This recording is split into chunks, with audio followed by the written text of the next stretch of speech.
The queue begins to compress before it becomes visible. It happens in a controlled corridor, just past a security checkpoint where movement is no longer fluid. People slow down not because they choose to, but because the system requires it. Boarding times are staggered, zones are called in sequence, and passengers are held within a defined waiting area. In this space, movement is temporarily suspended and bodies accumulate. What appears at first to be a simple waiting area is, in fact, a managed holding environment. Every passenger in that space has already passed through multiple layers of regulation, identity verification, baggage screening, routing systems, and is now part of a tightly scheduled departure process. The seating in front of them is not placed there for convenience alone. It is part of the infrastructure that absorbs delay, organizes presence, and stabilizes flow. And almost without exception, that seating is fixed to the floor. At first glance, this might seem like a minor design choice. Chairs could be movable. They could be rearranged to accommodate groups or adjusted for comfort. But in airports, they are almost always anchored, bolted in place, aligned in rows, resistant to movement. This stability is not accidental. It is the result of repeated operational constraints being resolved in the same way over time. In a departure gate area, seating is not simply about rest. It is a spatial tool that defines how many people can occupy a zone, how they distribute themselves, and how they transition from waiting to movement. When hundreds of passengers are funneled into a single area, with a shared departure time, even small variations in positioning can disrupt visibility, access, and timing. Loose furniture introduces variability. People pull chairs closer to power outlets, rotate them toward companions, or shift them to create temporary boundaries.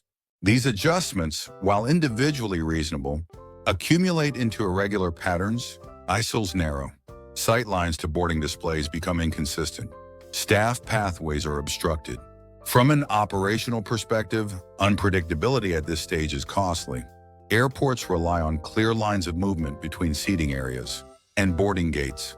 Staff must be able to visually assess passenger readiness, identify boarding groups, and initiate calls without obstruction.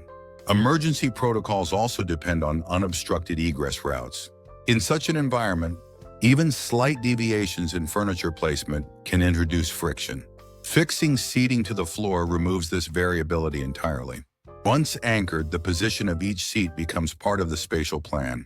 Distances between rows are standardized. Aisles maintain consistent width. Orientation toward gates or displays remains uniform. What could otherwise shift throughout the day remains stable across every departure cycle.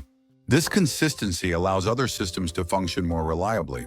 Cleaning crews, for example, operate on tight turnaround schedules between waves of passengers. When seating is fixed, cleaning patterns can be optimized. Equipment paths are predictable. No time is spent repositioning furniture. Surfaces are accessed in the same sequence every time. Maintenance follows a similar logic. Fixed seating can be designed as modular units, with standardized components that can be replaced without altering the overall layout.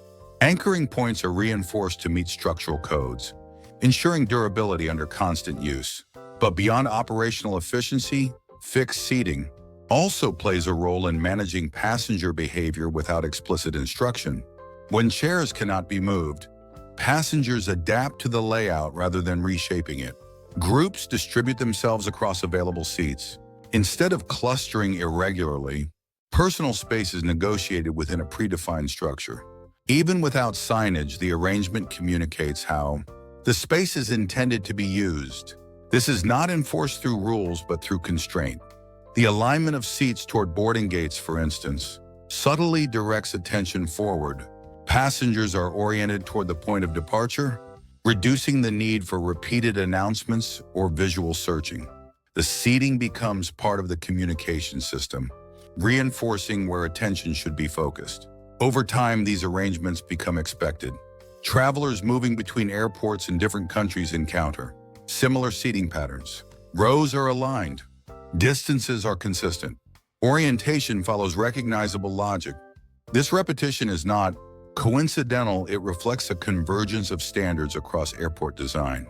Aviation infrastructure is heavily standardized at every level, from runway dimensions to signage systems. Seating, while less regulated in formal documentation, follows the same pattern of convergence through shared operational requirements.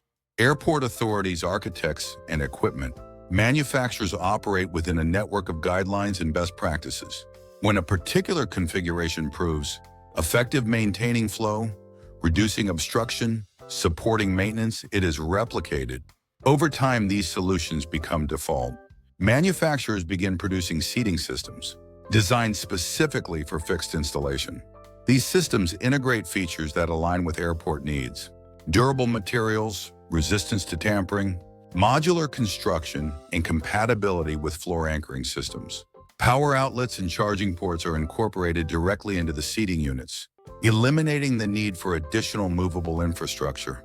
Armrests are positioned to define individual seating spaces, reducing ambiguity in high-density conditions. Materials are selected for ease of cleaning and resistance to wear. Each of these features reinforces the same principal: stability. Even security considerations contribute to this design choice. Movable objects in high-security environments introduce variables that are difficult to monitor. Fixed seating reduces the number of elements that can be repositioned, concealed, or repurposed. The environment becomes more legible, both for staff and for surveillance systems. In this context, anchoring chairs is not simply about preventing movement, it is about reducing uncertainty. As passenger volumes increased over decades, airports faced growing pressure to manage larger numbers within limited space. The departure gate area, in particular, became a critical point where inefficiencies could cascade into delays. Boarding processes depend on precise timing. Any disruption, confusion, congestion, misalignment can extend turnaround times and affect schedules downstream. Fixed seating contributes to maintaining that precision. By stabilizing how people occupy space, it supports predictable transitions from waiting to boarding. When boarding begins, passengers rise from known positions, move along clear paths, and form lines that align with gate access points.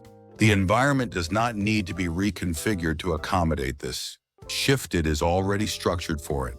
This continuity between waiting and movement is not incidental. It is designed. And because the same conditions repeat across thousands of flights day after day, the effectiveness of this arrangement is continuously reinforced. There is little incentive to introduce variability when stability consistently supports operational goals. Over time, what began as a practical solution becomes an embedded standard. Passengers rarely question why the chairs are fixed. The arrangement feels natural, even though it is the result of accumulated decisions, shaped by institutional needs.